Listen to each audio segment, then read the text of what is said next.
Good morning. My name is Jaya Calder and welcome to our latest NEXUS webinar, which is on health and life sciences innovation opportunities with the University of the Highlands and Islands. Now, most of you will have joined a previous webinar, so you will know how we run them. But if this is your first time using GoTo, this is how it works. Although as an audience member, you're automatically muted, we're always actively encouraging you to get involved and submit questions. You'll see a question box, so please type in your question and send that in at any point throughout the webinar. And it is just speakers' webcams that you'll see. Also, everyone should have access to a raised hand icon. And when we get to question time, if you have a mic and you'd like us to take you off mute to speak directly with our speakers, then just click on that raised hand icon and we'll get you connected.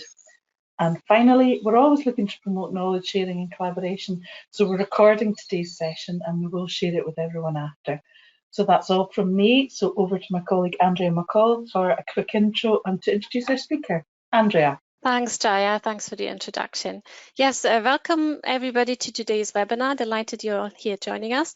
I'm Andrea McCall. I'm from the Life Sciences team at Highlands and Islands Enterprise in Inverness. And just to give you a bit of background, the NEXUS webinar series is an opportunity to find out more about what's going on in our life sciences, health and technology community and make connections. And in case you don't know, NEXUS is our co-working suite in Solasta House on Inverness campus, where we have life sciences and technology companies co-locating and collaborating. And NEXUS is funded by the Inverness and Highlands City Region deal and European funding as well. But just to kind of introduce our speaker for today, I am delighted that Adam can join us. He's the Director of Health and Life Sciences Innovation at the University of the Highlands and Islands. And we work together on several different projects. So it's great to have him here today to tell us a little bit more about the health and life sciences activities at UHI and how businesses can get involved with that as well. So handing over to Adam now to start his slide deck and his presentation. Brilliant. Well, thanks, Andrea, for inviting me to speak this morning. It's a great opportunity to give me the chance to highlight some of the health and life sciences activities that are going on at the University of the Highlands and Islands and talk about some of the ways in which we can work to help companies and other third sector and public sector organizations commercialize and develop their ideas, products, and services. In case anyone hasn't noticed, actually, the last 6 months have really hammered home the critical need for innovation in healthcare, not only to manage the acute COVID-19 pandemic, but also to maintain safety for patients without COVID who need NHS services, and also develop new approaches to how we address prevention and diagnostics and long-term management in the face of what is essentially a global disruption in healthcare. And weirdly, one of the things that we've seen is actually that innovation in itself is kind of easy. The real problem comes in ensuring that the innovation is actually successful and works. And specifically what I mean by that is to ensure that innovations are done safely and that they're effective and that they're fair for everyone, regardless of an individual's race or age or socioeconomics or gender or geography where they live. And additionally, that whatever changes are put into the system don't make things worse than they were before or unaffordable. Change is easy, but affordable change is hard, or simply shift the problems that exist from one part of the NHS to somewhere else. And really, this is where the university can play a significant role by working with and for businesses and helping them design and develop and evaluate innovations that can consider these changes of geography and social inequality while also demonstrating and evaluating the impact. And today I'll tell a bit about how we can do this and highlight a recent project that we've just completed with NHS Highland that really showcases an example of us working in that way. So maybe to start, a bit of background about health and life sciences research at the University of the Highlands and Islands. We've actually been around since 2001 as the Millennium Institute, and that's actually pretty fresh in the world of universities, which are often ancient organizations around for 1,000 years or more, like Oxford and Cambridge. And maybe it's because we're only about 20 years old that we tend to approach things a bit differently by putting real world impact ahead of what is the kind of bread and butter of universities, publications in research. And this approach has actually been pretty successful. In the past 5 years alone, we've delivered over 120 projects and generated around £30 million in new grant funding and new project-specific work. And most of that's been assessed as internationally excellent on the REF, which is how university success is measured. And it's involved, most important to me, over 50 partnerships with UK and international companies. So working in partnership with them on these impactful projects. Of the 45 or so academics that are involved in health and life sciences research, most of us are based here in Inverness at the Centre for Health Science in dedicated innovation spaces next to NHS Highlands flagship Raigmore Hospital. But we also have activities right across the Highlands and Islands through our academic partners and associate research institutes. Within the university, our strengths are really divided in health and life science research in 5 key focus areas that align with the particular health and social care needs of the region. So specifically, those include precision immunology and genetics, which is aimed at trying to understand health from a genetic and cellular perspective, and from that understanding, how we can predict and guide more precise treatments. To proteomics and biochemistry, which focuses on how things like diet and nutrition and metabolism can impact and influence human health and disease. To social science research, which at its core involves collaborating and using end users and patients and different stakeholders in the design of new innovations to try and ensure that those are both usable and actually get used by real people in the real world. To remote and rural healthcare, which is really important for the Highlands and Islands, considering the geography, socioeconomics, and cultural aspects of this group of people, which is often underrepresented, but in reality is about 50% of the world's population living in these type of areas.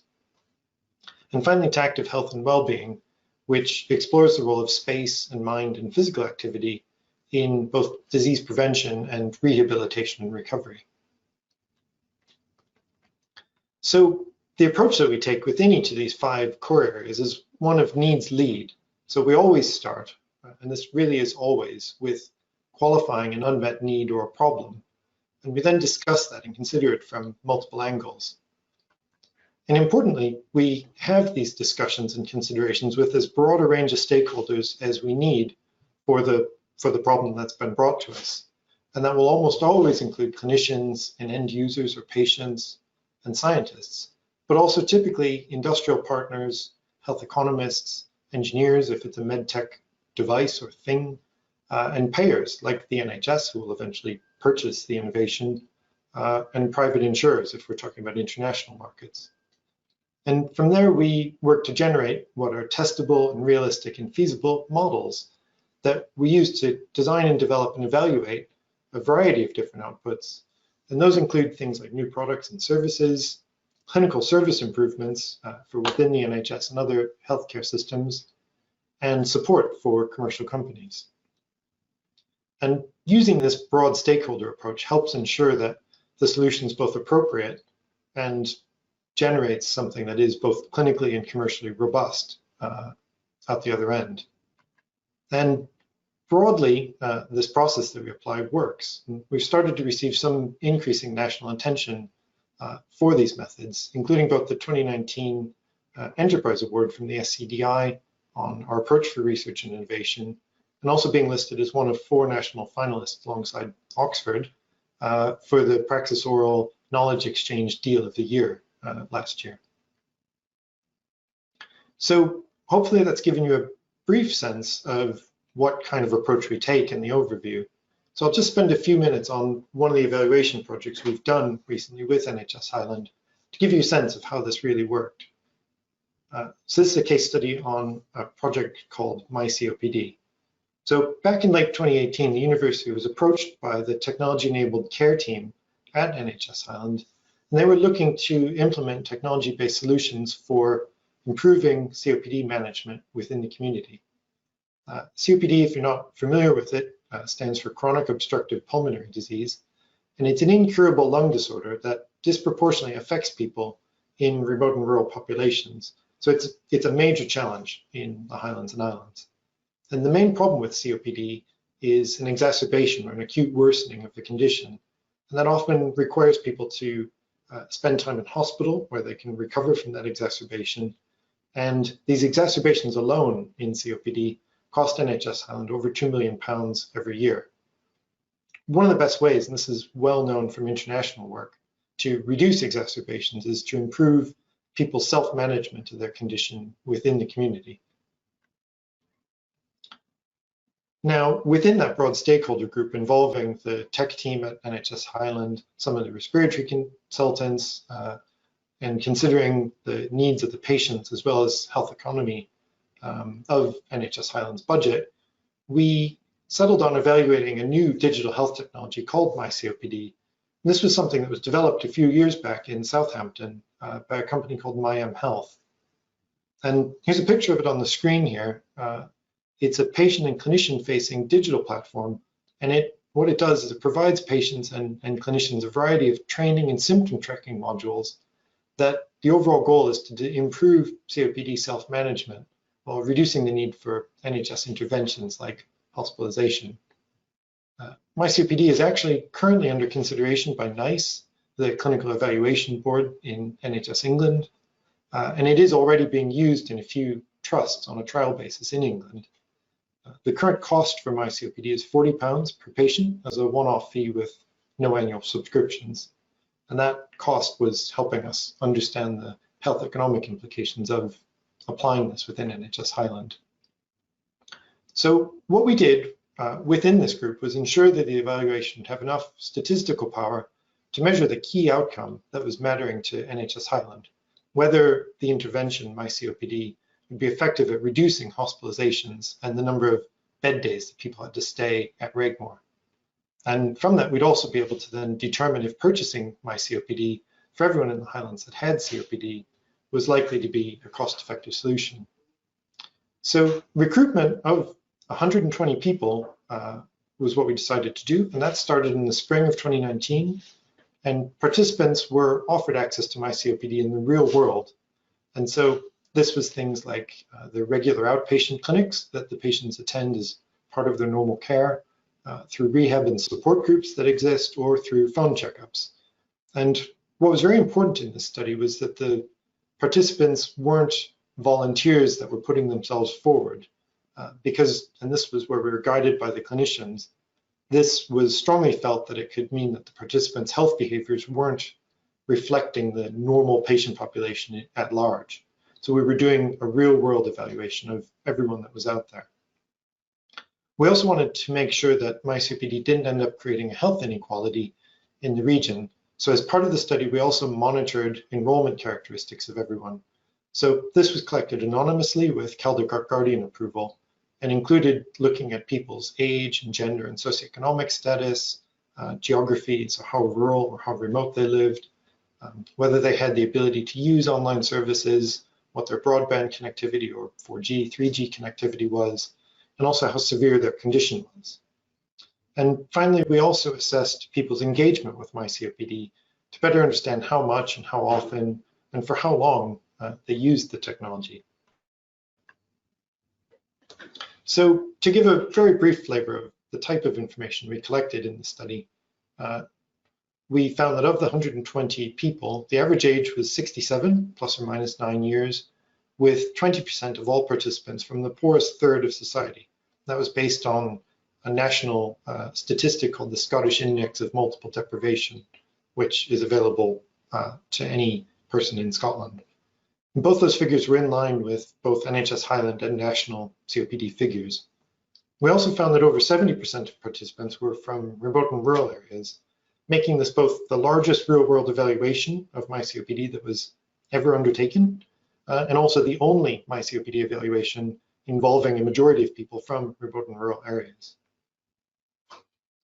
And looking at the engagement of people, we found 78% of the 120 people chose to activate myCOPD, and of that 120, 70% further went on to record their symptom scores at least once.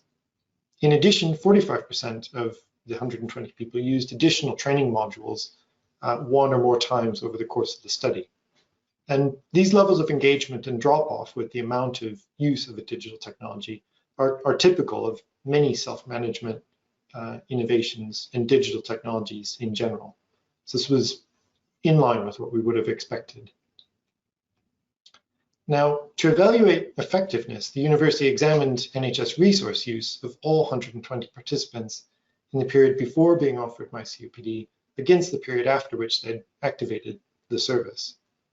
And it's important to note the study had to be terminated around 2 months earlier than we planned, and specifically on the 1st of March of this year, as we began to see in the data some significant changes in people's health behavior around this time. And we felt that was almost certainly due to the onset of the COVID-19 pandemic, which altered how people interact and use health services, including self-management technologies. Despite that, our study analysis still included over 69,000 days of participant information.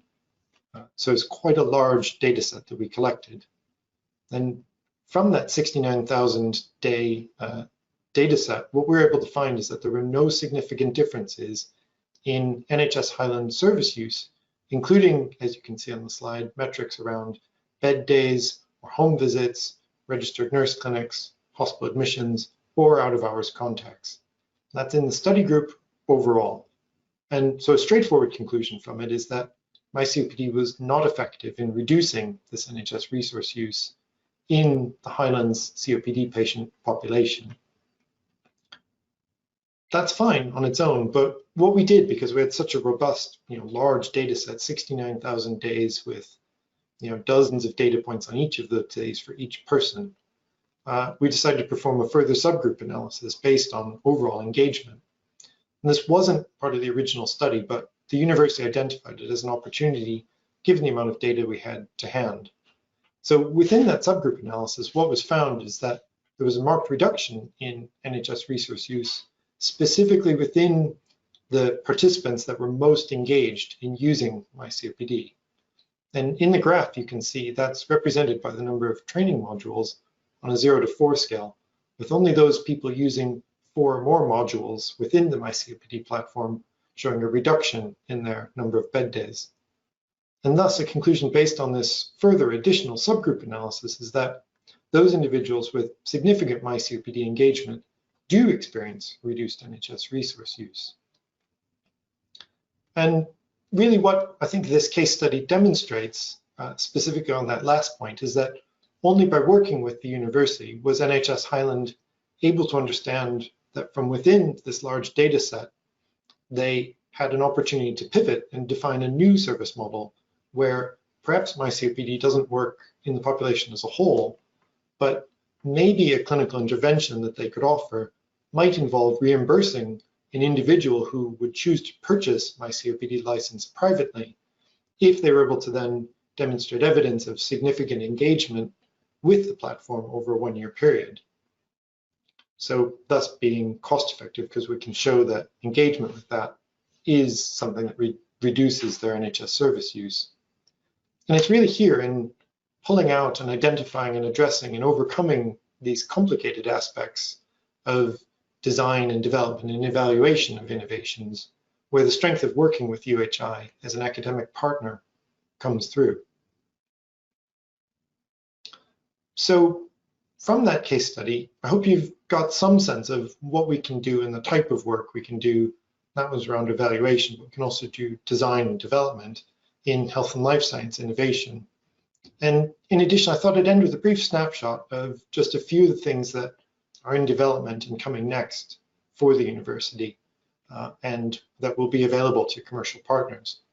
So by the spring of 2022, we'll have completed a new 2,500 square meter life sciences innovation center that will be in partnership with HIE and located on the Inverness campus here in Inverness. And that new building will include multifunctional open innovation lab space and meeting spaces that will be available for collaborators and entrepreneurs, as well as health and life sciences companies, to come in and work with our academic experts And it will also feature a prototyping suite for 3D printing and digital health technology evaluation and design, as well as a bespoke active health exercise lab, which will allow companies and entrepreneurs to perform novel clinical and human subjects research studies. So some examples of things could be testing out a new medtech wearable on a human subject, or printing and designing a new digital intervention within that lab that could then get tested in the same building. In addition to that, we'll also be introducing a new entrepreneurship bootcamp, which will work to complement existing UHI entrepreneurship training, as well as the HIE Pathfinder program in health and life sciences. And finally, we'll also be expanding our medical nanotechnology program, which was launched last year and is led by Professor Alistair Keane, by adding new expertise, new staff, new infrastructure, and new equipment, all of which will also be open for innovation and collaboration with externals like entrepreneurs and companies. And of course, I've talked about one case study here today, but I'd invite you to have a look at some of the other projects that the university has completed on health innovation by having a look at the website on the screen here. And also feel free to email me at innovation@uhi.ac.uk with any further questions. And thanks very much for your time for listening. I'm happy to take any questions. Thanks very much. Thank you very much. Now, audience participants, it's over to you now. This is your part of the webinar, and we really encourage you to get involved. We've had 3 questions in so far, and I'll start with the first one. Can you tell us if you've collaborated with any companies in Inverness or from overseas? Yeah, so we've had really good collaborations with companies actually within Inverness and the Highlands, mostly SMEs and relatively smaller companies. So a good example in Inverness, we had a nice collaboration with Aseptium, who were also based coincidentally on the Inverness campus.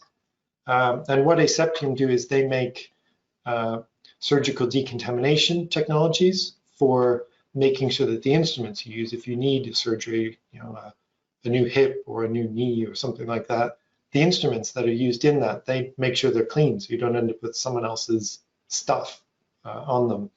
The project there involved evaluating how they assess the cleanliness and identifying the types of different proteins that are present on those pre and post cleaned instruments, so you can then optimize the cleaning procedure more accurately.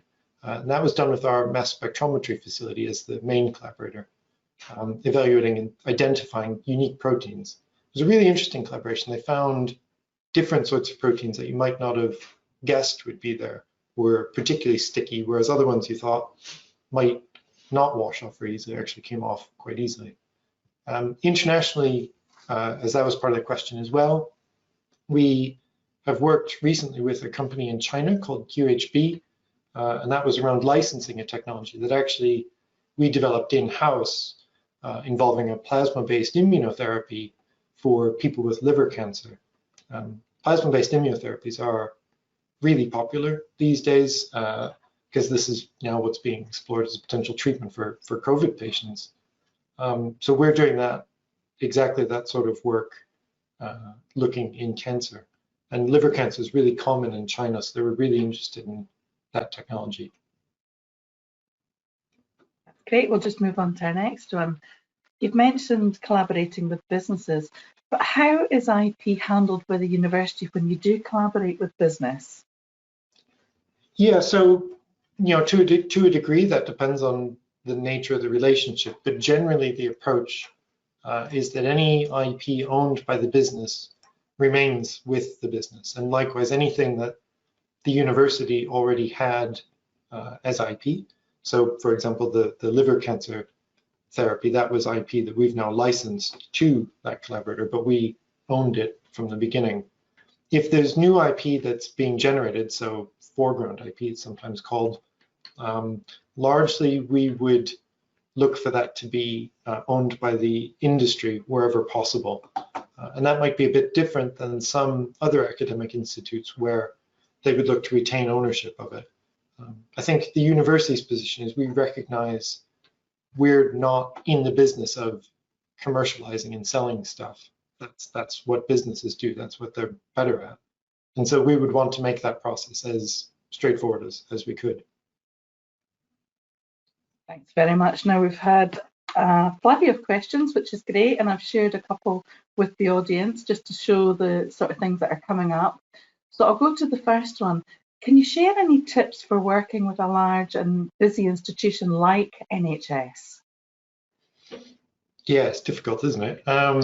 The key, I think, is relationships with individuals. And what I mean by that, to come back to that example I was talking about with COPD, the relationship we had there wasn't, you're never going to have a relationship with the lumbering beast of the NHS. Rather, I think, find key individuals. And so we had a relationship with the manager of the tech team, is where that one came from. And she then helped understand what the collaboration could be. And then we also built relationships with the respiratory team, who were able to introduce us to the community care team, and subsequently the patients, which were important around designing how we did that study.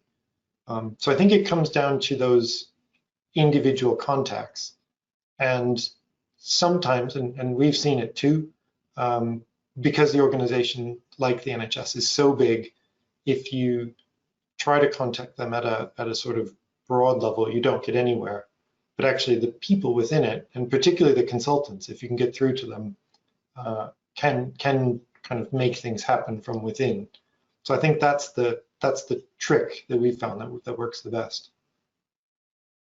Thanks. We'll move on to the next one. What outcomes do you hope to come from the new collaborative building on the campus? Yeah, so on a personal level, I would love to see Inverness start to rival Cambridge. I used to work in Cambridge before I came up here about 3 years ago now, and you know, you see companies fighting over space to work on the campus because you have this amazing critical mass of people. So what I hope the new Innovation Center helps create is just that, is a critical mass where people realize just from coming and associating on the campus will give you access to really interesting people, some within the field you're in or the sort of business space you're in, but also more generally, and it sort of sparks ideas off each other, and that then self-sustains, and that the Inverness campus is thought of like Cambridge, or like somewhere like Alderley Park in Manchester, which have this sort of vibe about them. That's really what I hope the building can contribute to. I suppose more practically, the way we get there is by being appealing and easy to work with for companies and entrepreneurs, and that we're able to help them kick the tires on their ideas, for want of a better word. Thanks. We've got another 3 ahead of you, but the first one is, what are the steps a company might take to establish if UHI research can assist a problem identified by the company? And conversely, how can a company see what's going on and figure out if they can or actually should try to get involved? I think just a conversation to start, and not being afraid of it. Contact me if it's in health and life sciences. And I think if it's beyond health and life sciences, I know NEXUS is a health and life sciences forum, and that's my role. But there's other versions of me throughout UHI for non-health and life sciences. So for tourism innovation, or for creative industries, for example. I think having those conversations with that's what I'm here for, and what those people are here for.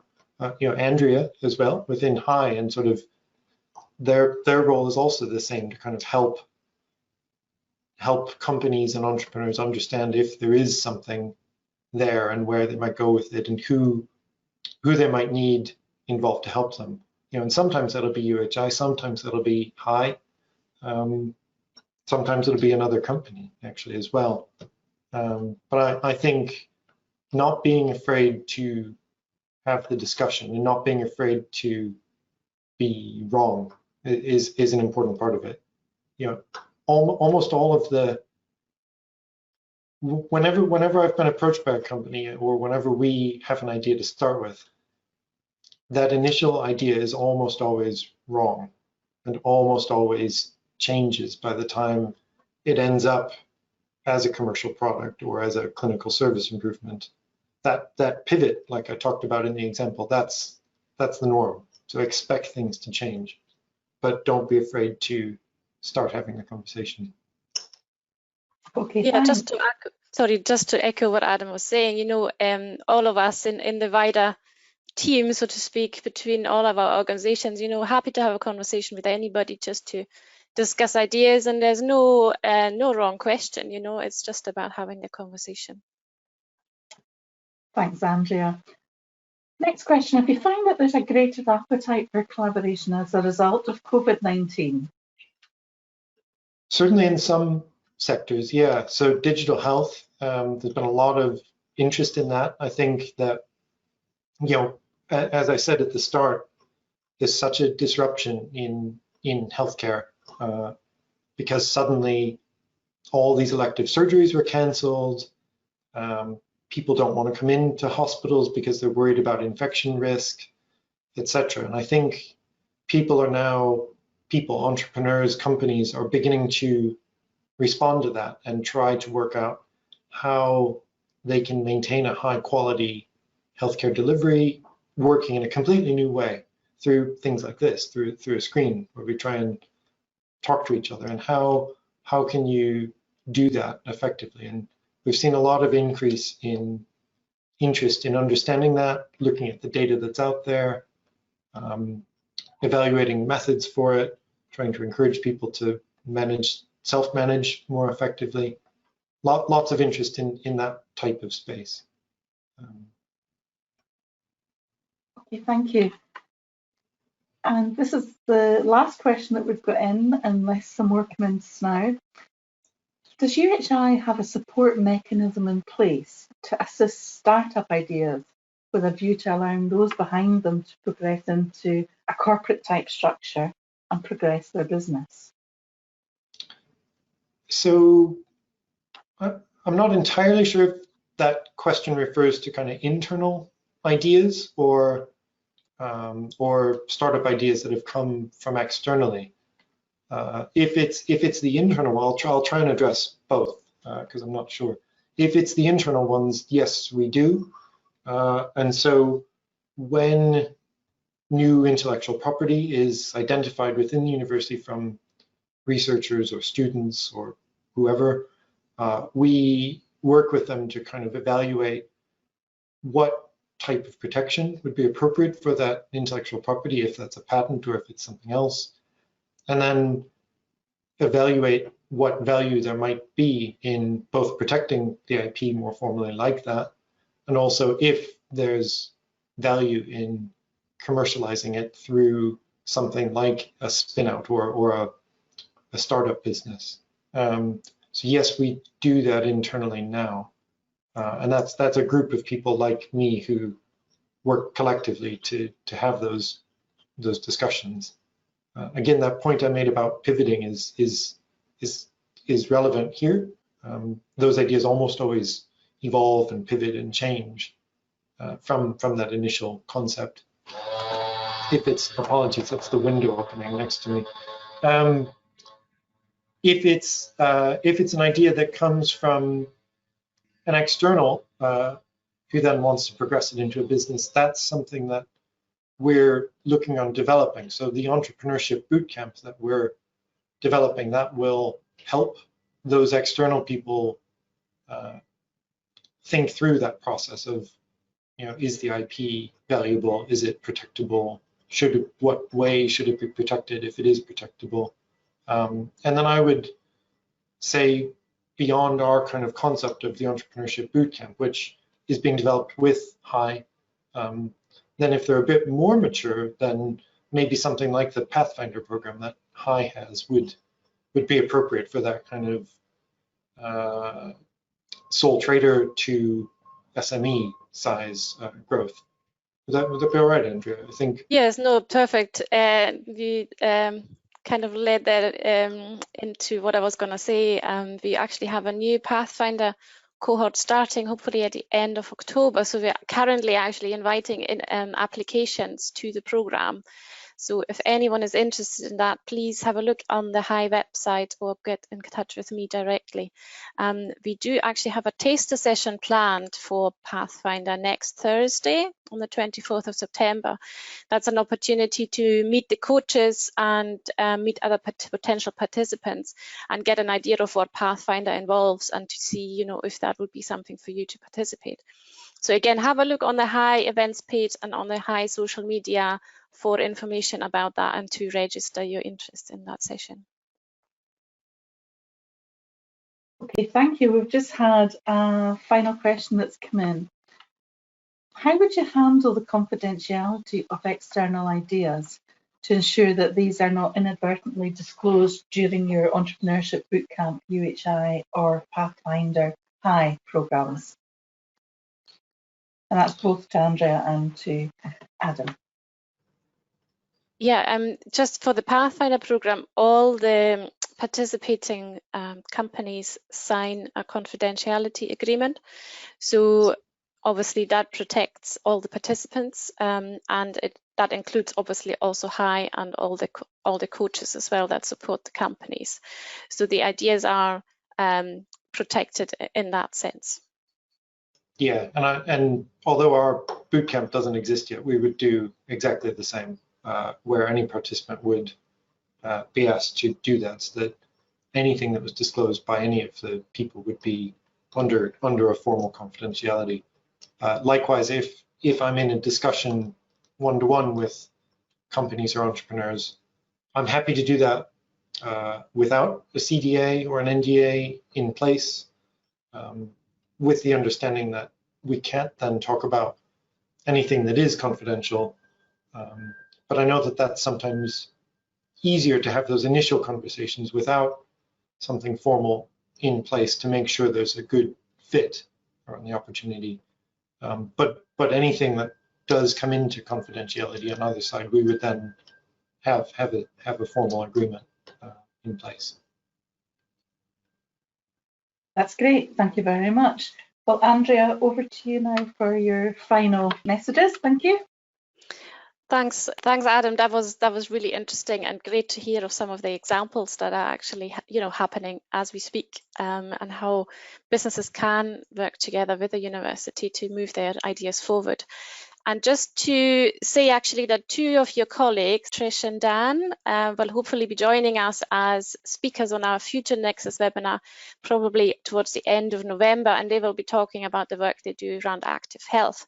So that will be very interesting, and please everyone look out for the invitation for that webinar to come through in due course as well. I just want to basically just close off the webinar saying that it's great to have you all joining, and we're looking for your feedback on the webinar. So please either just use the GoToWebinar feedback function after the webinar closes, or go to our SurveyMonkey link and put your feedback in anonymously there. We will have our next NEXUS webinar on the 7th of October with Neil Hilliard, one of our NEXUS tenants, who will be talking about patient engagement, marketing healthcare through patient advocacy. So please again have a look out for an emailed invitation and on our social media pages and on the HI events page. But yeah, just to close off and to say again thank you to Adam for a very interesting talk, and yeah, please get in touch with him if you want to discuss anything, and see, you know, if there is maybe an opportunity to get involved with the university. Yeah, thanks everyone.